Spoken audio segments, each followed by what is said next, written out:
there you go. Can't wait to try it. Let's welcome in the man, the myth, the man with some pretty damn good salad for a man as young as him. The great Scott Reynolds joining us here. Looking good, brother. Appreciate it. Thank you. Touch of gray in there. A little bit. Showing your wisdom. Yes. Like Doctor Strange or Mr. Fantastic. I love that. Yes. Some Marvel's reference there for you. Better than that. But there it is. How are you, partner? Good, man. Are excited. Are you ready? Yeah, kind of. I mean, listen, this is my 30th training camp, so I'm ready to hit the fast forward button and get to the regular season. Yeah, just like the players. Yeah, but we gotta do this. We gotta sweat it out, and looks like we might get some rain tomorrow. So I'm kind of anticipating the first couple practices might be indoors. We'll see how Mother Nature decides to kick off Bucs training camp. So do not hate it. Players will be fine with that too. Yeah. Air conditioned indoor facility. Although sometimes they don't make it air conditioned, right? Sometimes they kind of turn the heat up because they want to simulate the heat, but get some sweat going. Yeah. This team I don't mind it. Heat. Yeah. I don't want to be that guy, that media guy that's just whining about the heat. It is what it is. Yeah. Find some shade. Yep. It's not that hard for us. But I sincerely, I'm a sicko, Scotty. You know this. I love practice. I do too. Practice. I love training camp because we get to watch the entire practice. See, most fans don't realize they kick the media out during the regular season after like 30 minutes because you basically get to see warm-ups. You get to see calisthenics, stretching, the individual drill, and then before they get to any 11-on-11 or 1-on-1s or anything competitive, they kick you out. So really, when we get to watch practice in the regular season, all that is just to determine who's out there, who's missing practice due to injury, who's returning to practice from injury. That's really the only value that we in the media have watching practice. But training camp's different. Yeah. We get to watch the entire practice, see how this team comes together, see the improvements, see the players on the rise actually do their thing. And we get to see the schemes, too. We get to watch what Todd Bowles has cooked up over the summer, what Josh Grizzard is going to implement in terms of the Liam Cohen playbook and then the wrinkles and new additions he's bringing to the table as the new offensive coordinator. So, yeah, I love training camp, always have. I found that I've learned the most about football. I was actually over at the Fired Football Coaches of America office with John Gruden this morning. We were talking about that. Yeah. Nice. We'll have some good stuff on PewterReport.com from John and also our YouTube channel, Pewter Report TV. Some very insightful things from Gruden this morning. But I remember talking to him about the access that we would have out there at Celebration during the hot Central Florida training camps, the 2 days that they used to have back then, the 8 a.m. practice and then the practice after lunch, which was just an absolute inferno. But being 5 yards away, Gruden had tremendous access for the media that hated him outside of Pewter Report. Yeah. But the media that kind of despised him nonetheless. But the media covered eating, I remember. Yeah, but the thing is a lot of times the media would be sequestered like under the media tent out of the sun and the inferno. But myself, Jim Flynn, the early Pewter reporters, Mark Cook, we would actually stand out there, fight off skin cancer and watch, because it's like you have a chance to be 5 yards away from Rod Marinelli, 5 yards away from Monty Kiffin, 5 yards away from Mike Tomlin and Joe Barry and Raheem Morris and John Gruden and learn, the lingo, the terminology, what a banjo call is, spider Y2 banana, like all of those calls, right? The personnel groupings, Patriot, Tiger Pittman, those types of experiences that close to the action you only get in training camp, and that's why I love it. Yeah. And you get to see with your own eyes these players, and for me, it's so much different than even watching it on video. And you see how certain guys move, and the great ones move differently than other people, and it's so much more apparent when you see it with your own eyes, at least to me. And you see one-on-one matchups. I think you can like, we'll be watching Charlie Heck going one-on-one with Hassan Reddick and all these guys, and we'll get a feel like, we're going to need to be chipping a lot. or you know what, this guy might be okay. He might be doing, and we can make those judgments because we get to watch it with our own eyes. Normally we just have to take the words of the coaches, and they're never going to, rip their own players. Right. But we'll be able to see, can Tez Johnson make combat catches among bigger players? Can Benjamin Morrison move the way we think he's going to be able to move? How's Jacob Parrish look? How physical is he at the line of scrimmage? All these things. And I know you guys are going to Pittsburgh. The joint practices are the best. You really, really learn about your players and your young players then. So, I think it's invaluable for the media. And I appreciate the Bucs allowing us the access that we get, because it's not that way in college anymore. I know. And it's, even a lot of NFL places don't allow it. So, and I know a lot of fans are like, well, we want more access to the team and we want it to be free. I'm like, there's a lot of things about yesteryear that I would like. Sure. But they're gone. Take what we can get at this point. Yeah. Right? You got to evolve and adapt, right? Otherwise you die. That's just how it is. But hats off to Nelson Luis, the communications honcho over there, and Todd Bowles for allowing the media, because the first couple of practices are closed to the public, and the media, we will have access. So we'll be the eyes and ears for Buccaneer fans on PeterReport.com and our YouTube channel, Peter Report TV, our social media, etc. And that is invaluable, because we get to watch these practices, these early ones. And listen, the first week is not very fun, right? It's basically another round of OTAs. It's flag football. It's that NFLPA mandated ramp up period where the practices are a little shorter. The guys are still running around in shorts and t-shirts and jerseys, but then the pads come on the next week, and that's really where you get to see the offensive line, the trench play. You get to see the physicality, a little bit more physical play beyond the line of scrimmage, right, with receivers and DBs.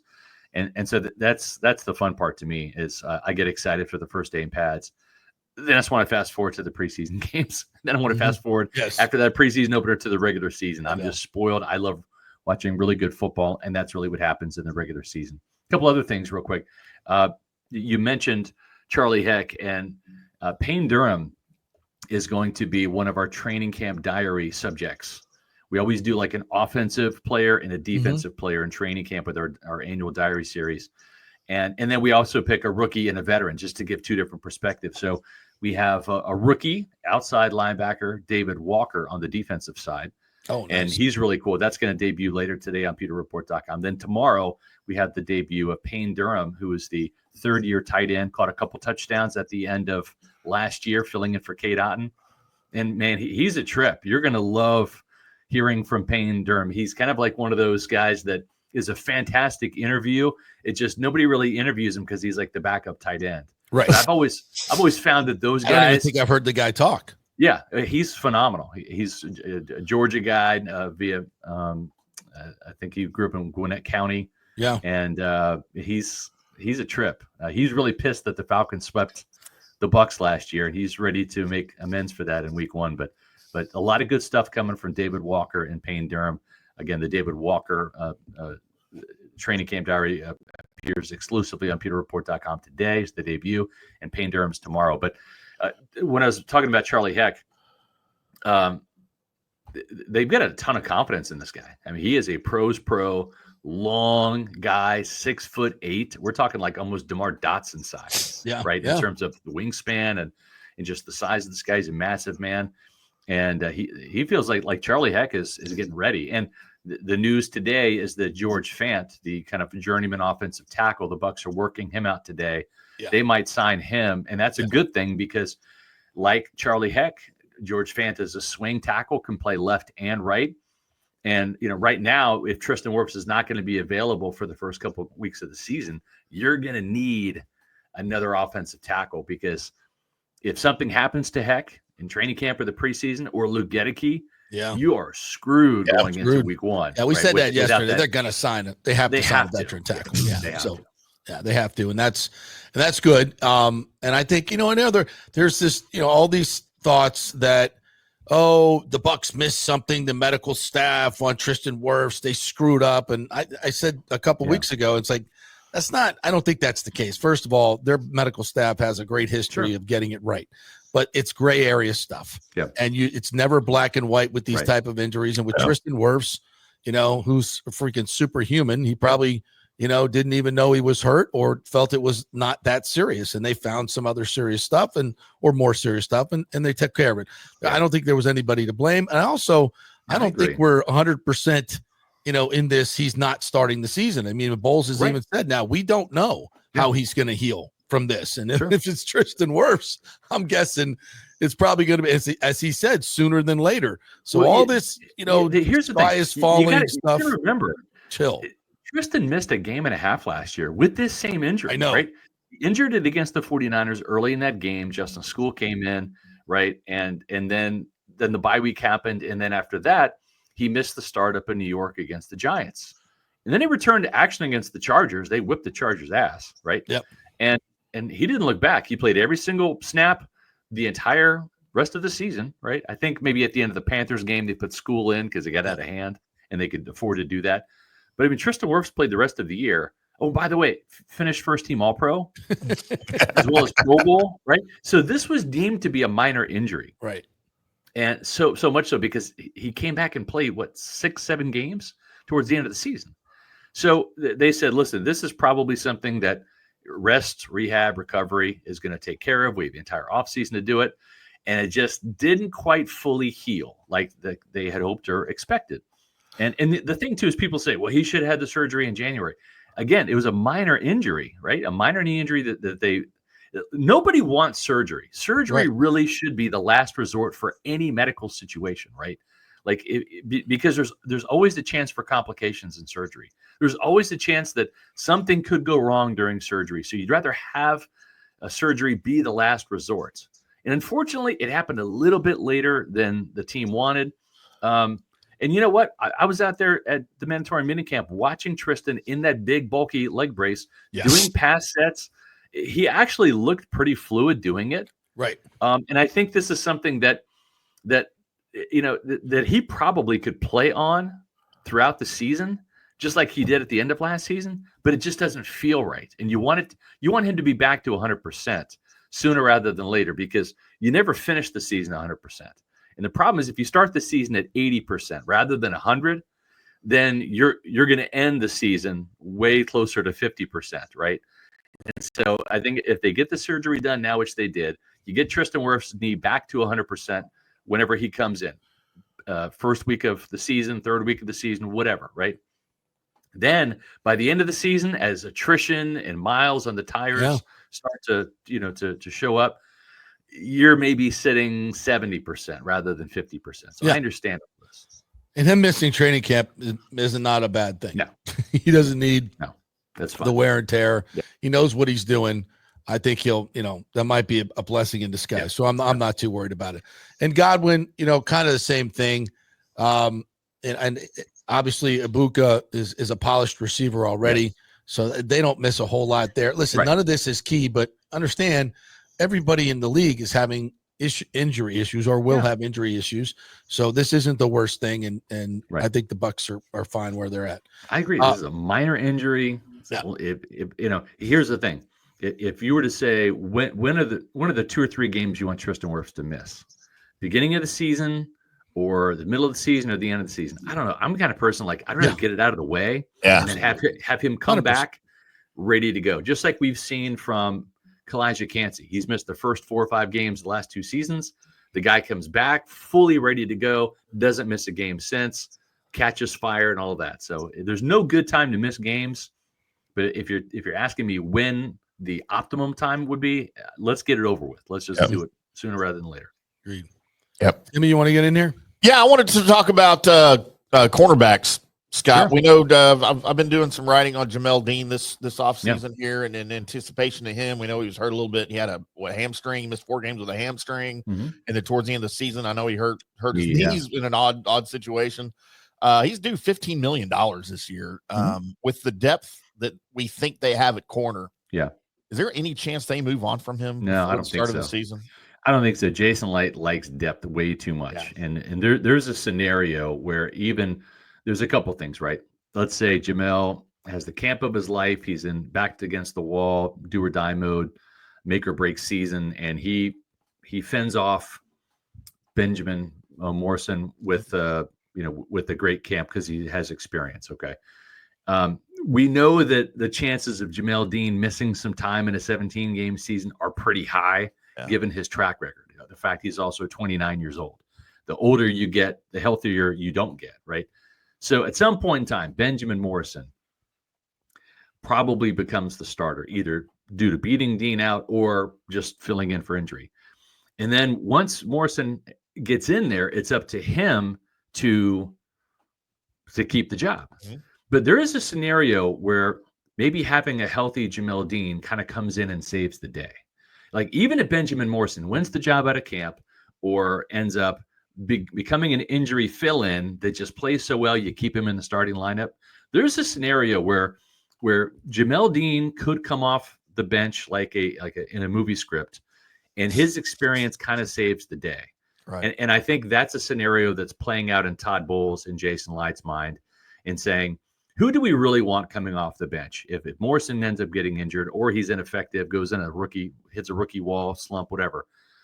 Do you want Bryce Hall doing that? Do you want Kendall Vildor doing that? Or do you want Jamel Dean doing that? Yeah. And I think this team being so close to the Super Bowl, and I think legit having Super Bowl expectations, reasonable Super Bowl expectations, I don't think you want to part ways with the guy that has a Super Bowl ring, playing in this defense, and knowing this scheme inside and out. So does he get the interceptions that you'd love to see? No. Does he stay healthy all the time? No. But does Jamel Dean bring some value to this team, either as a starter or as the number one guy off the bench for Zion McCollum or for Benjamin Morrison? Yeah, absolutely. Yeah, and in another scenario where if they were strapped for cash, I could see more of a consideration. But they're not. They're fine with salary. They got almost $30 million on the cap for this year, and they'll be fine. And I would hate to see them move on from him this soon. You don't know you honestly don't know what you have with the rookies. You think you have something good. That's right. But let's wait and see first before we jump the gun with any of that. Well, you're right. And remember, Bryce Hall was a quality backup. He had a pretty good training camp in preseason. You felt pretty good about him as cornerback 3. He breaks his leg week 1. He's out for the year. Right. So you just don't know. Like the best laid plans go to waste sometimes. Everyone's expecting a breakout year from Zion McCollum. Is he going to get a contract extension like Luke Gedeke and Cade Otton probably will this summer? I don't think so for Zion. I think they're going to let him play this year out like Antoine Winfield Jr. played it out, like Mike Evans played it out, and see, Zion, are you really a Pro Bowl cornerback, or are you just a really good cornerback, right? There's a difference in terms of money and all that. They want to see, are you a 2-interception guy, or can you pick off 4, 5, 6 passes and be that guy? They want to see that. But the thing is what if Jamel Dean ends up replacing Zion McCollum due to injury, right? I mean, Zion's been very healthy throughout his Bucks career, but all it takes is one shot to the head. You got a concussion that knocks you out for 4 weeks, like we saw with Luke Gedeke. You twist the knee wrong, the ankle wrong, you land on the shoulder funny, and all of a sudden your season's wrecked. So I think Jamel Dean has a lot of value to this team, and it's not in the form of clearing up cap space, because as you mentioned, Tim, they have plenty of cap room right now. Yeah. All right. Yeah, and he's big enough to go one-on-one with a lot of these bigger receivers that you're going to be facing this year and all over the NFL. So he's definitely an asset. And even though we've not, seen those big plays, he does a lot of things that we don't see necessarily. But when balls aren't being thrown his way, that's a win. That's so right. you always got to good cover corner. And he's a great locker room guy. Like everybody likes Jamel. He's funny. He's lighthearted. I mean, it's great. He's a great fit in his locker room. So there really isn't like a reason to part ways with him right now. Now listen, if this was a Bucks team that was like 8-9 last year, kind of like the 2022 team where they're a couple years away, maybe you do that. Maybe you see if you can get a draft pick, clear up some cap space and all that stuff, and say, hey, we're going all in with the new guys. We're going with the youth movement, and we just need to get these guys experience. But the enviable position where this team is right now, I think being a championship caliber team, I think he has more value when you keep him. So this is, for those of you who don't know, this is our camp preview of the defense. We did the offense yesterday. And I think the only question marks really are, on the whole damn team are in that secondary, and we get hung up like who's starting, right? To me, it's like, who's playing. That's right. And when are they playing? Right. And I think that's going to tell you a lot more about what the team likes. Like who's in there in the third and fourth quarter. If they're in nickel or they're in dime, who's playing, what roles are they playing? And I think the other part of that is coming off the edge. How good is Hassan Reddick going to be? How is he going to fit in? I mean, we saw very limited stuff in OTAs from him, but what we saw, at least from not only what I heard in his interviews, but just watching him move. Yeah. And Todd Bowles said this as well. He moves differently. He does. He's super quick off the edge. He has to because he's small, man. He's not a big guy. Well, he's thick. He's thick now. He is, but he's a lot closer like to Levante David size-wise than he is Yaya Diaby. Right? Yes, I mean, absolutely. He puts the linebacker an outside linebacker. Right? I mean, he's 10 but pounds. That's good. I mean, that's because when you're a 6'7" tackle. Yeah, you know, a lot of these tackles, they don't like guys like that because they get underneath them and they go around them and they're really, really hard to handle. Yeah. So but those little guys oftentimes are liabilities in the run game. Yeah. Reddick is not. He is aggressive to the point where he's so quick and so fast off the edge. He's hard to block. He is, and he's. You know, this is a guy that was born in Jersey, went to school in Philly, at Temple. He's got an edge. He's got an edge to him, right? He plays about 15 pounds bigger than he is, right? And remember, like Shaq Barrett was 250 pounds. Hassan Reddick's about 240. So it's like we're talking an undersized pass rusher here. But again, Shaq Barrett's the guy that had 19 and a half sacks in the season, went to 2 Pro Bowls and helped, sack Patrick Mahomes into oblivion in that Super Bowl game. So speed kills in the NFL at every position. And you're right. When you have these bigger offensive tackles, and listen, Hassan Reddick likes to rush from the left side going up against right tackles. That's typically offensive tackle number 2. Right. That's they put the uber athlete at left tackle protecting the blind side of the quarterback. Guy. Yeah. And you're getting usually a less athletic version of an offensive tackle on the right side. Now, there are some freaks, right? Penei Sewell, right, is a freak. Tristan Wirfs, when he was on the right side, was a freak. Lane Johnson's a freak. So there's still some very good right tackles in the league. But I also like Yaya Diaby rushing exclusively from the right side now. You know who likes that a lot too? Yaya Diaby likes that a lot because he gets to focus on one spot. And that's one thing that in his conversations with Pewter Report, he was kind of frustrated about because George Edwards would kind of flop him this side to that side. It's like, you're just getting ready. You're just getting in a groove. You're just kind of feeling what the left tackle is going to do. Now I got to go play the left side, go up against the right tackle. And that rhythm that you were starting to get into, it's gone. And if you look at the great rushers, and I appreciate Yaya doing his homework this offseason, TJ Watt always rushes from the left, right? Right. And Trey Hendrickson always rushes from the right. You had Simeon Rice always rush from the right, and that's key because once you're at home base, you feel good, and you start having your toolbox expand, and you can have all of these different moves that you can put on tackles. You can set them up, and that's one thing Simeon Rice would do. Sometimes he would play the second half completely different than the first half of games, right. and start dipping into his toolbox of counters. And kind of lulling these tackles to sleep a little bit, like not hitting an inside spin until the fourth quarter when you need it. And that tackle's just setting outside, worried about that speed. And all of a sudden, it's just that little ghost step, cross face, and all of a sudden, Simeon has a sack from the inside. And I think that's what Yaya Diaby's hoping too, is he can really perfect his moves from that side. But that the impetus of that is because Hassan Reddick likes to play on the left side. So both of these guys are getting to play where they want to play. And I think you're going to see Yaya Diaby with a lot of cleanup sacks. He'll get some clear wins, but he's going to get some cleanup sacks with Hassan Reddick rushing that quarterback right in his face, flushing him to the blind side and into the arms of Sub-Zero.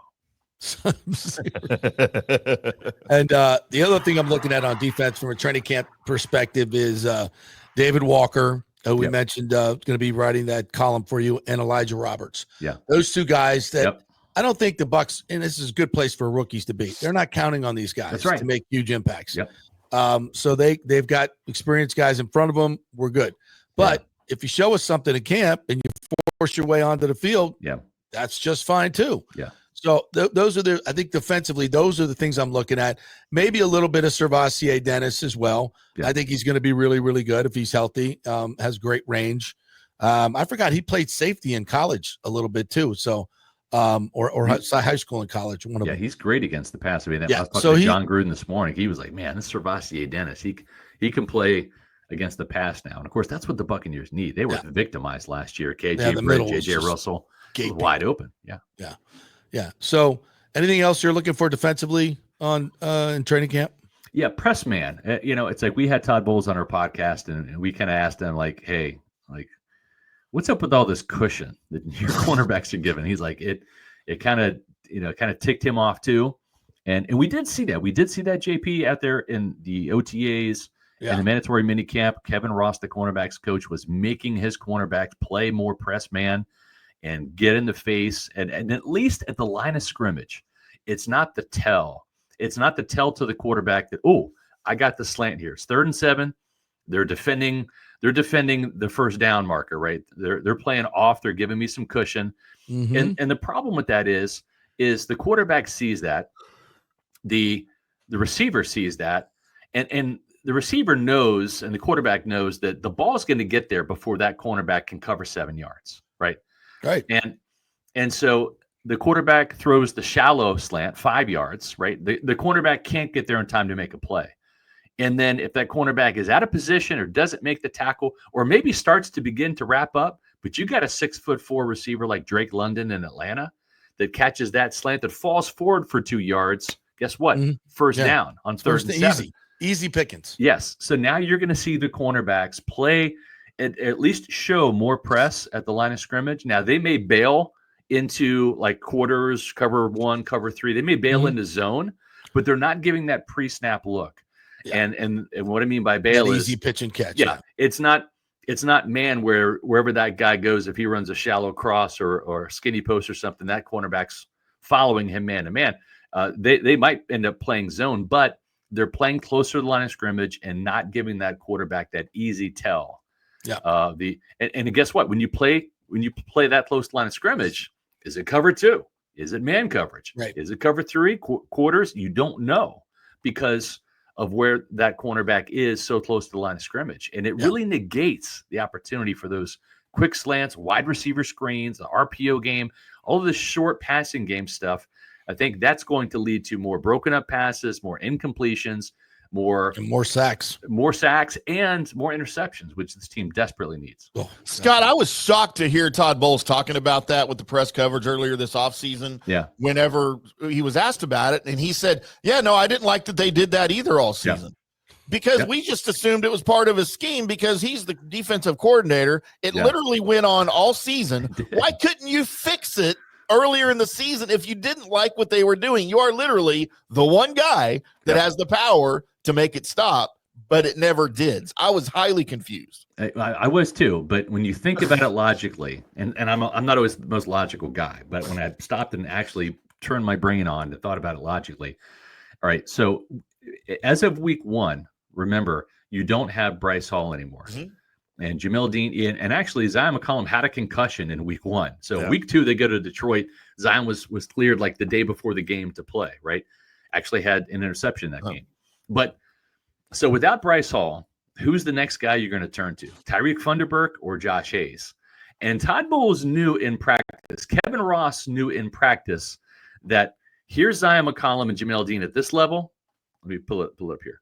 Yeah. And then these guys are way down here, right? Yeah. It's not like Bryce Hall was here, but Hayes and Funderburk are here. In other words, a huge drop off.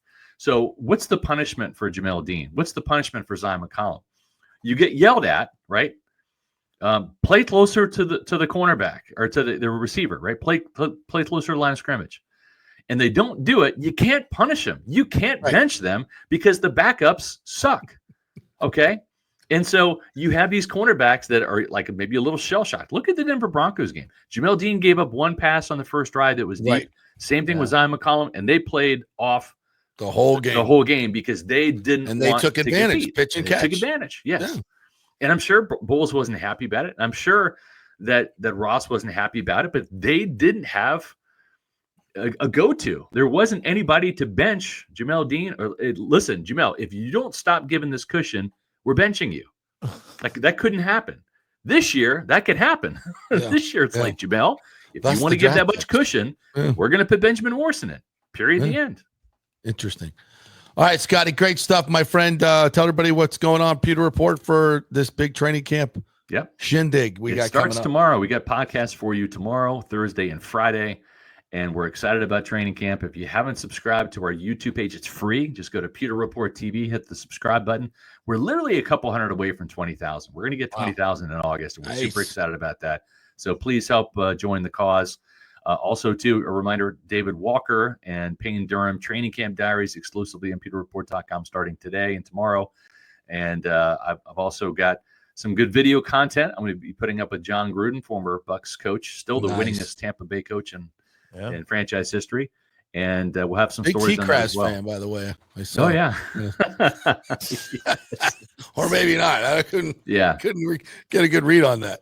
Yep. And make sure if on social media, you're following us on X, Facebook, and Instagram at Pewter Report. We'll have all sorts of training camp coverage, and we'll be your eyes and ears out there at camp, folks. So thank you very much 50 people out there. It's completely unfair. Not that many. Like a dozen, maybe. Yeah. It's a team. The Pewter Report team. Yep. All right, Scotty. Thanks, buddy. Appreciate your time. See you tomorrow. Yep. The great Scott Reynolds.